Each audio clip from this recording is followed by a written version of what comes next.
Dënimi i ashpër që mori Marine Le Pen nga gjyqësori vendas nuk e ka zbrapsur atë.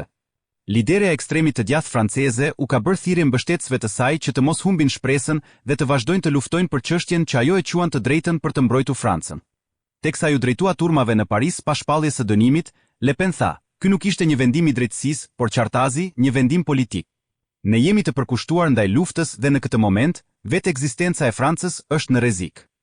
Le Pen u shpall fajtore për përvetësimin e fondeve të BE-s, duke përdorur para të Bashkimit Evropian për aktivitete politike që nuk kishin lidhje me qëllimet e parashikuara. Ajo u dënua me 4 vite burg, 2 prej të cilave me kusht, dhe i është ndaluar të kandidojë për poste publike për 5 vjet.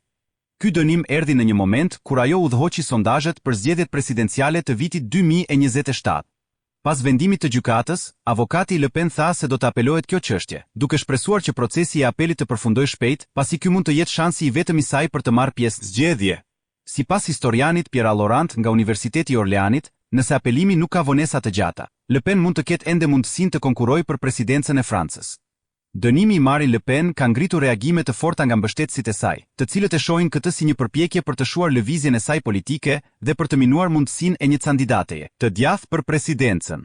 Shumë nga të argumentojnë se ky proces është një vazhdim i përpjekjeve për të dobësuar opozitën ndaj qeverisë aktuale dhe për të ndaluar ndryshimet që Le Pen ka propozuar për të ardhmen e Francës dhe të Evropës.